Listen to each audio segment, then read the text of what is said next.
Bonjour à tous et à toutes. Nous nous retrouvons comme chaque semaine pour continuer notre réflexion sur la foi et la démocratie. Nous sommes dans cette série, cette nouvelle série. Nous sommes déjà dans la deuxième méditation, la deuxième réflexion.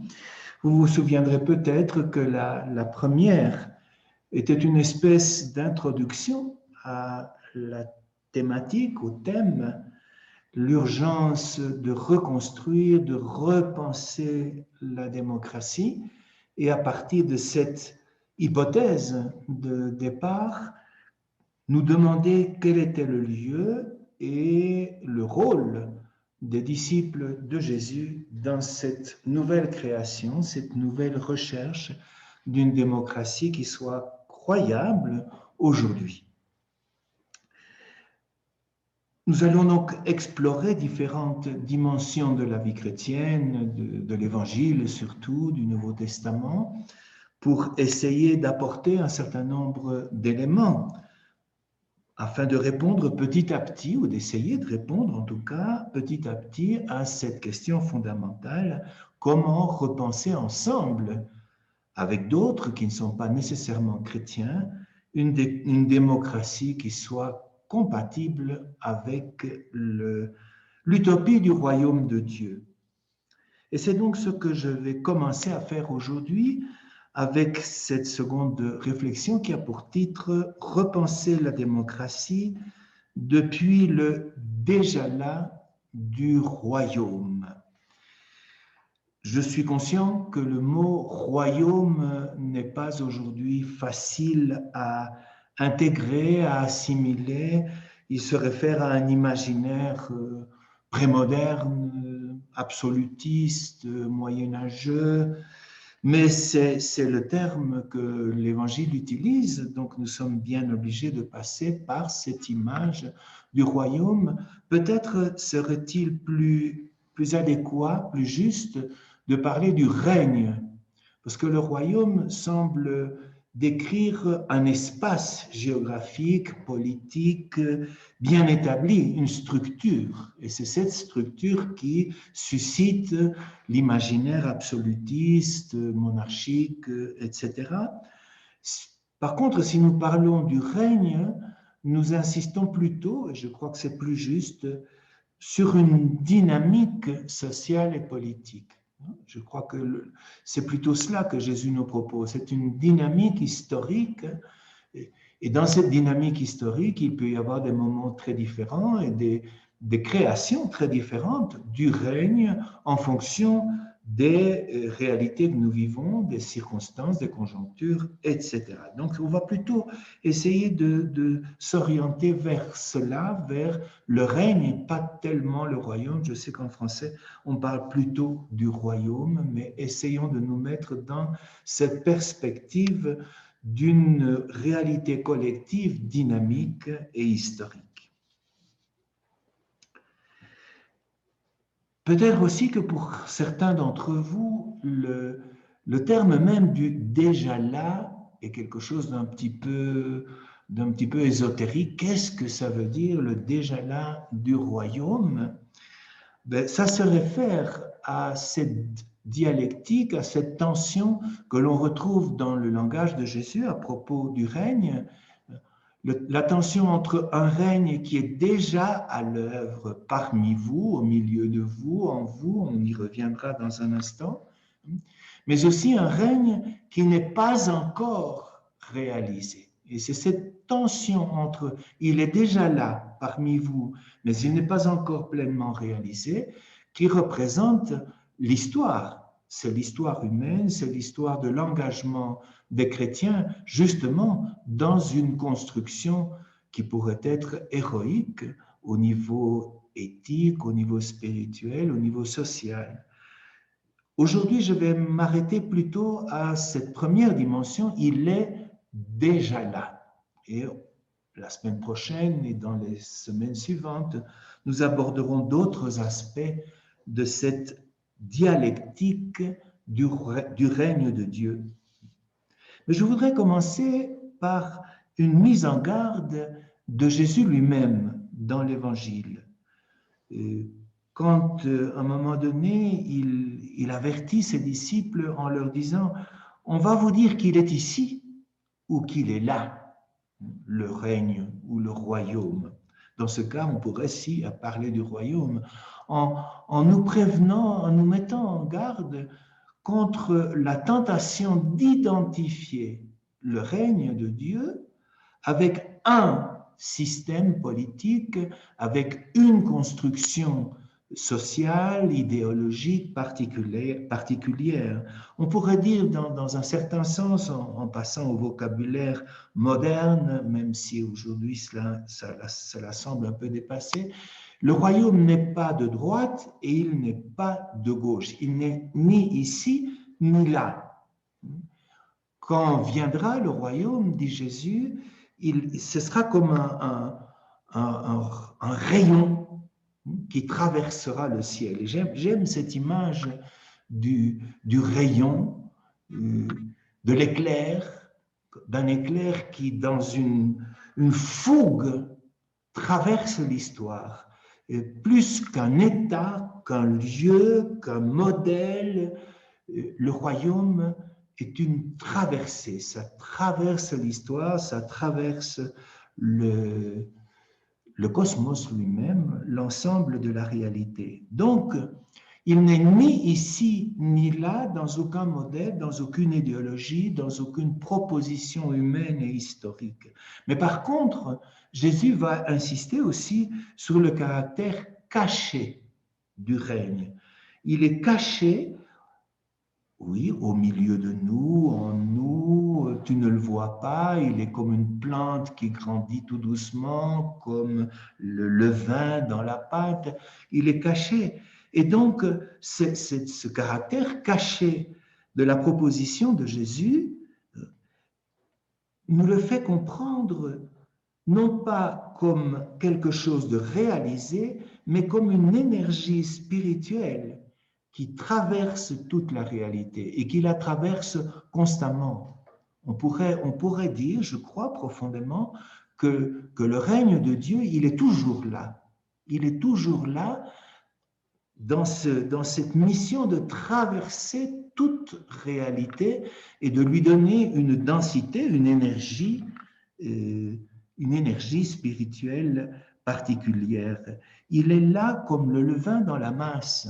Mais je crois qu'il n'est pas interdit de penser que la masse, c'est la collectivité, c'est le peuple, ce sont les nations, ce sont aussi nos catégories multinationales, multilatérales, celles dont je parlais la semaine passée en faisant notre analyse. Donc, le royaume n'est pas un projet ni un modèle particulier, il n'est pas la prérogative d'un groupe particulier non plus, qui seraient les chrétiens, les catholiques, etc. Il traverse tout. Il traverse tout et il mobilise tout. Il fait bouger tout de l'intérieur.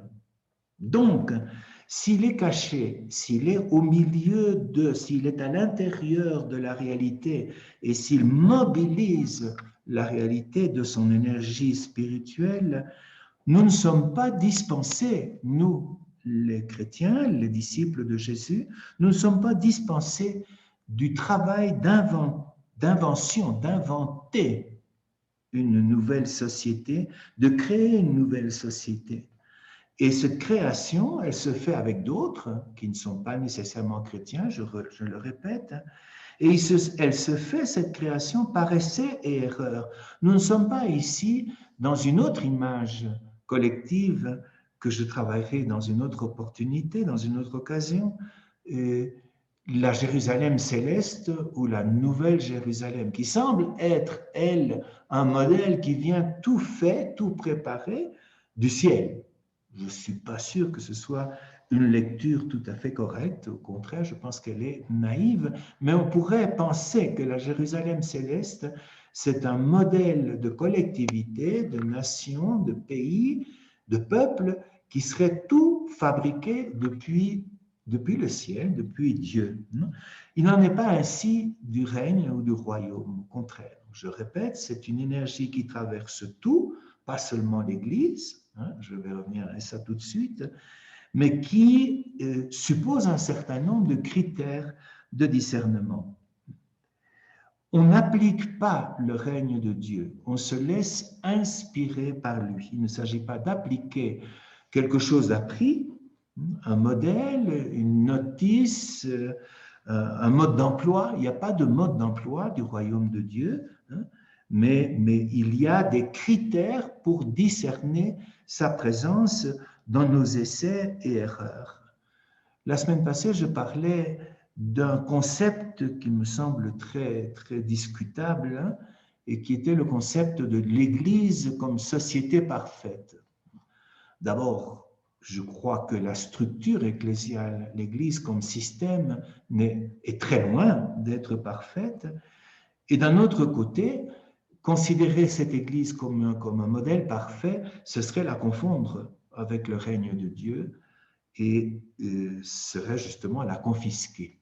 Le royaume de Dieu n'est pas un modèle, n'est pas un système, elle est une recherche spirituelle, il est une recherche spirituelle permanente. Alors, quel est le critère de discernement pour pouvoir voir, découvrir, vérifier sa présence au milieu de nous? Mais je pense qu'il est simple, ce critère, et il traverse tout l'Évangile, mais il traverse aussi tout l'Ancien Testament, je crois. C'est la question du lieu des vulnérables, le lieu des pauvres, le lieu des petits, le lieu des victimes de tous les autres systèmes excluants, tous les autres systèmes qui excluent les grandes majorités. Donc le critère du royaume, c'est son point de départ. C'est pas sa forme, c'est pas son idéologie, c'est son point de départ. D'où est-ce qu'il part? Eh bien, le règne de Dieu part des victimes et des vulnérables. Ça, je crois que c'est le critère fondamental et indiscutable. Où sont les petits? Où sont les victimes? Où sont les pauvres dans cet imaginaire collectif que nous essayons de reconstruire ensemble? Et je crois que ça, c'est un critère assez simple. C'est oui ou non. Oui ou non. Bien. Mais donc, le royaume n'est pas à droite, il n'est pas à gauche, il n'est pas une idéologie. Ne croyez pas ceux qui vous disent qu'il est ici ou qu'il est là. Et cependant, Jésus va dire qu'il est déjà là.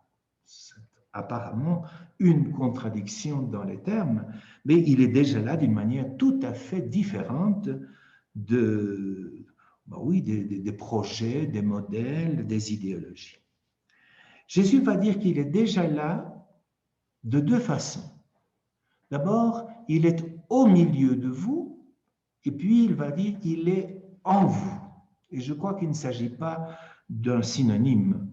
Ce sont deux présences du règne à discerner de manière tout à fait différente. Je commence par l'affirmation « il est déjà au milieu de vous ». Au milieu de vous, il me semble qu'on peut le comprendre, l'entendre, comme la dimension nécessairement communautaire du royaume. Le royaume est communautaire, il est l'invitation à retisser, je l'ai dit des tas de fois dans les conférences précédentes, il s'agit de retisser une harmonie collective entre nous, et dans ce sens-là, le royaume est débat permanent, il est débat éthique. Et je crois que l'Église et les communautés ecclésiales devraient se repenser comme dans les Actes des Apôtres, comme des lieux de débat éthique fondamental, comme des lieux où on donne comme priorité, on donne la priorité au bien commun. Donc, au milieu de vous, c'est le caractère communautaire du royaume et non pas des collectivités construites sur des identités d'intérêt particuliers. Actuellement, je pense qu'on peut vraiment parler d'une crise des partis politiques parce que justement, ils n'ont plus ce caractère du bien commun, de la recherche du bien commun ou de défendre les intérêts, les priorités de l'ensemble. ou d'un secteur privé de protection. Et je crois que les partis politiques sont devenus aujourd'hui, d'ailleurs ils sont très éphémères en général, ils sont devenus simplement la conjonction d'intérêts particuliers et privés qui se rencontrent, mais de manière provisoire, hein, en fonction des élections, en fonction de tel ou tel objectif politique, mais ils ne demeurent pas. Pourquoi? Parce qu'ils sont simplement la rencontre d'intérêts individuels et non pas des laboratoires du bien commun. Dans la perspective de l'Évangile, je crois que c'est un second critère, nous devrions privilégier ce bien commun dans un débat éthique. Et la communauté chrétienne, les communautés, nos groupes communautaires, pourraient être alors considérés comme des laboratoires où nous cherchons ensemble ce qu'il y a de plus positif. Nos communautés comme des laboratoires de recherche sincère, ça c'est encore un autre critère, hein, les vulnérables, le bien commun, la sincérité éthique, la recherche sincère d'un consensus et d'un consensus qui privilégie les plus faibles. C'est ici que l'intuition du pape François de synodalité, d'une église synodale, d'une société synodale, me semble intéressante. Je crois que c'est une invention du pape. Il a évidemment repris des éléments du Nouveau Testament, des Actes des Apôtres en particulier, mais aussi des lettres de Saint Paul et de Saint Jean. Et je crois que la synodalité a quelque chose de frais. C'est comme si on introduisait dans le débat un élément pas encore travaillé, pas encore contemplé, et qui va au-delà de nos a priori, de nos routines intellectuelles à propos de la démocratie. Si la démocratie est en crise, il faut la réinventer. Je pense qu'il faut aussi réinventer d'autres concepts, d'autres perspectives, essayer d'autres manières de penser. Et dans ce sens, je crois que la synodalité est une merveilleuse occasion de penser autrement, notre vivre ensemble. Je vais essayer de reprendre cela à un moment donné et partager avec vous ce que je comprends par synodalité, ce nouveau concept, cette nouvelle proposition du pape François, qui, il faut bien le dire, n'est pas encore tout à fait précise, même dans son discours.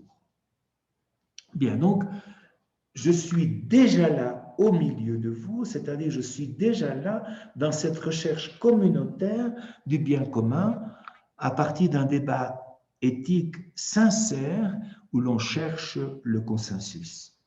Mais en même temps, il est déjà là en chacun de nous. C'est comme ça que je comprends l'autre expression de Jésus, il est en vous. Il est en vous. Il me semble qu'en contraste avec « il est au milieu de vous », le « en vous » insiste sur la dimension plus personnelle du royaume de Dieu. Il se pourrait qu'il faille premièrement, dans un premier temps, écouter ce royaume en chacun d'entre nous pour pouvoir le découvrir et le laisser fleurir au milieu de nous. La dimension communautaire, cette recherche sincère du consensus à partir des plus pauvres et des plus petits, dépend très fort de cette écoute contemplative à l'intérieur de chacun de nous, de la présence cachée, elle aussi, du royaume. Il y a, disent les prophètes, une loi inscrite dans notre chair. Il faut réécouter notre conscience, je pense que c'est cela. Réécouter notre conscience, elle est la loi inscrite à l'intérieur de nous-mêmes. Et en contraste, la corruption généralisée, la banalisation du mensonge, l'absence totale de critères éthiques, nous pourrions le caractériser comme être en dehors de soi, avoir perdu le contact, la connexion avec sa conscience éthique fondamentale. Il faut retourner chacun d'entre nous, chacune d'entre nous, au plus profond de cette conscience qui a été réduite au silence, qui a été congelée dans beaucoup de citoyens. Je pense même les électeurs. Je crois que les électeurs, ils peuvent être solidaires à un moment donné, mais surtout pour défendre certains intérêts, un peu comme les partis politiques postmodernes. Mais en fait, la corruption, l'absence de critères éthiques, il est assez universel, elle est assez universelle aujourd'hui, même et d'abord chez les lecteurs. Donc il faudrait retrouver cette connexion, ce contact avec le royaume à l'intérieur de chacun d'entre nous. C'est la voie éthique fondatrice. C'est ça le royaume en nous, le règne en nous. Il y a une voie éthique fondatrice qui est à l'intérieur de nous. Et pour terminer cette partie sur le déjà du royaume, le déjà là du royaume, et je voudrais revenir à une image que Jésus utilise beaucoup dans les paraboles du royaume, justement, quand il veut nous faire comprendre ce qu'est le royaume. Il utilise souvent l'image, le symbole du mariage, des noces, non? Les noces du royaume. Les noces, c'est-à-dire une fête collective globale. Le royaume, c'est une fête pour tous, vraiment pour tous. Mais malheureusement, dans la plupart des paraboles du royaume, les paraboles de la noce, les premiers invités se refusent à entrer, se refusent à répondre à cette invitation. Ils ont toutes sortes de beaux prétextes, et si vous regardez ces prétextes un peu plus près, vous vous rendrez compte qu'il s'agit chaque fois d'égocentrisme, de préoccupations égocentriques.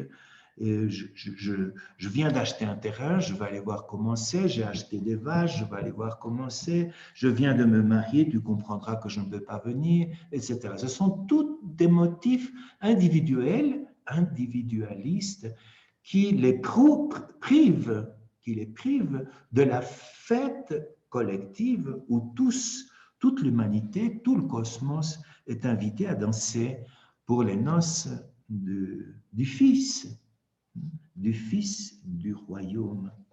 Et face à ce refus qui est universel, qui est éternel, je dirais, depuis le commencement de l'histoire, les invités refusent pour des motifs individuels, alors le roi envoie ses serviteurs hors de la ville, sur les places publiques d'abord, et puis hors de la ville pour aller chercher tout le monde, les pauvres, les mendiants, les délinquants, les bons et les mauvais, dit une parabole. Et il les met tous dans le festin, dans la salle de noces. Salle de noces comme une nouvelle collectivité. Je crois que le privilège des petits, le privilège des pauvres dans la proposition du règne de Dieu vient justement du fait qu'ils sont les éternelles victimes du système. Si le règne de Dieu privilégie les exclus, les victimes, les vulnérables, c'est parce que les autres les ont exclus et se sont exclus. Donc il s'agit de repenser la démocratie, repenser la collectivité à partir de ceux qui sont sur les chemins ou qui sont sur les places. Mais dans une de ces paraboles, il y a une finale un peu curieuse, paradoxale, qui nous laisse toujours un peu insatisfaits.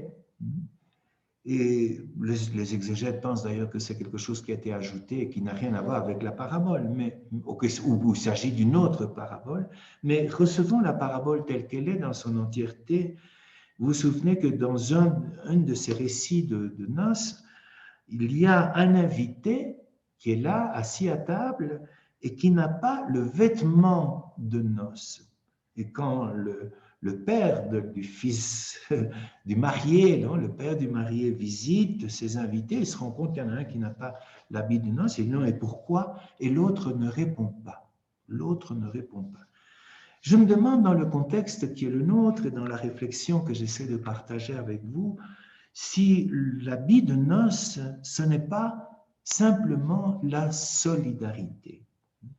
Je crois qu'il y a eu des tas d'autres commentaires et interprétations sur l'habit de noces, le vêtement de noces, et bon, je crois que tous les commentaires, toutes les hypothèses sont légitimes, mais dans ma réflexion à propos de la démocratie, du royaume de Dieu, du règne de Dieu, j'ai envie de considérer le vêtement de noces comme la solidarité. C'est ce vêtement commun. Tous ont le même vêtement. Ce n'est pas un uniforme, c'est une unanimité de projet ou d'utopie. Je ne vais pas parler de projet puisque le règne de Dieu n'est pas un projet comme tel. Donc, pour pouvoir entrer dans cette utopie de nouvelle collectivité, de nouvelle démocratie, il faut avoir revêtu la solidarité, c'est-à-dire qu'il faut avoir mis comme priorité absolue le bien commun. Et donc mettre dans un second temps, éventuellement, ses intérêts particuliers ou conditionner les intérêts particuliers de mon groupe, de mon petit clan, aux priorités du bien commun de l'ensemble. C'est la fête commune qui est prioritaire. Voilà, je crois, en grande ligne, ce que l'on pourrait retirer du déjà là du royaume de Dieu au milieu de nous et en chacun d'entre nous. C'est dans la mesure où ce règne de Dieu est en chacun d'entre nous que nous pourrons en faire un au milieu de nous, c'est-à-dire une proposition collective cohérente et conforme à ce que nous propose Jésus et l'Évangile. Dans l'immédiat, je pense que nous devons multiplier les espaces pour essayer, pour faire des essais, des prototypes du royaume de Dieu, et ce sont nos communautés, je reviens à cela. Il faut réinventer nos relations chaque jour. Il faut les réinventer à un niveau micro, qui sont nos communautés, comme des laboratoires. On pourrait faire de nos communautés des refuges. Ça ne marche pas au niveau global, au niveau massif. Faisons des petits refuges communautaires, et c'est, je crois, le risque de beaucoup de communautés chrétiennes qui sont simplement des refuges. Non, ils ne sont pas non plus des alternatives d'ailleurs. La communauté chrétienne n'est pas une alternative à l'échec du royaume de Dieu. Non, elles sont des laboratoires permanents de cette collectivité utopique que nous essayons de réaliser tous ensemble.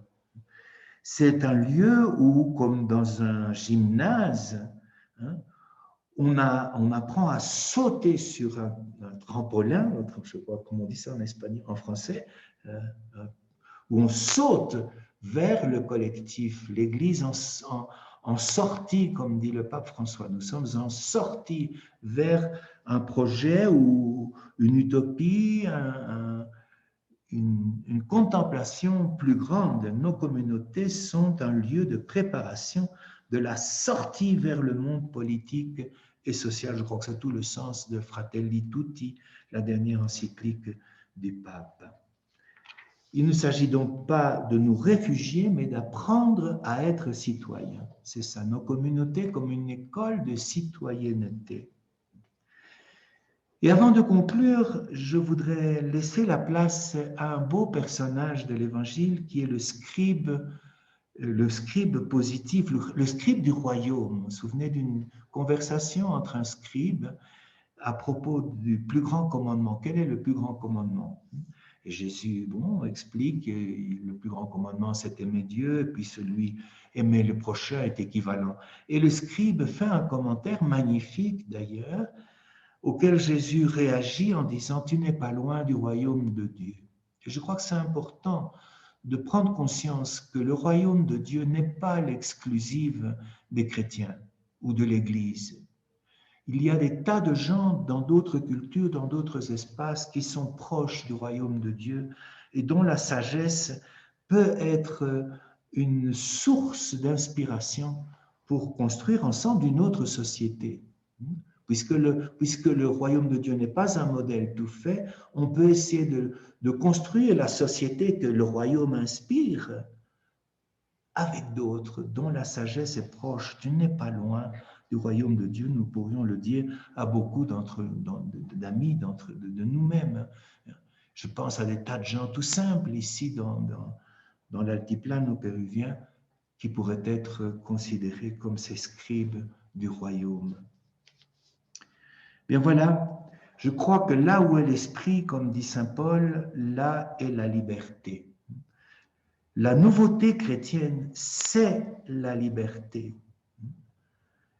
Cette liberté qui nous vient de la foi, comme le dit de manière répétitive saint Paul. Je pense par exemple à la rencontre de saint Pierre, avec Corneille et ses amis. Corneille était un centurion romain, il était entouré de païens, et Pierre a la liberté, inspirée par un rêve, c'est dans les Actes des Apôtres, la liberté d'aller à la rencontre de cette famille païenne. Il entre dans leur maison et il vit là une expérience de l'esprit, une expérience de liberté spirituelle. C'est le temps de la liberté spirituelle au royaume. C'est maintenant qu'il faut être libre de l'Esprit Saint. Là où est l'Esprit, là est la liberté. Et pour nous, disciples, l'art de construire une nouvelle société, une nouvelle démocratie va passer par cette obéissance éthique fondamentale, cette obéissance au royaume qui est en nous et au milieu de nous, et la liberté prophétique. L'obéissance à l'évangile, c'est la cohérence éthique, et la liberté de l'évangile, c'est l'esprit prophétique. C'est dans cette tension entre obéissance à la conscience et liberté prophétique que nous allons pouvoir inventer quelque chose de nouveau. Et c'est là aussi que se joue la difficulté permanente des politiciens qui sont à la fois disciples de Jésus. Il y a des choses qui sont non négociables et d'autres qui sont l'objet d'un travail de consensus entre nous. Je pense par exemple au paradigme de l'avortement. Je pense que dans le monde chrétien, dans un certain monde chrétien en tout cas, il y a une espèce de polarisation sur l'avortement qui fait qu'on ne voit plus rien d'autre, que c'est le seul argument politique sur lequel on lutte, on se bat. Et on oublie des tas d'autres choses qui sont aussi dramatiques et graves que la question de l'avortement. Il faudrait à la fois être souple et cohérent. Comment être souple et ne pas être rigide. On peut s'agripper à un seul thème et oublier ou devenir aveugle à tous les autres thèmes d'injustice qui nous entourent. Comment avoir une bonne ceinture, non? Une bonne flexibilité, réapprendre à jouer avec d'autres le match de la démocratie.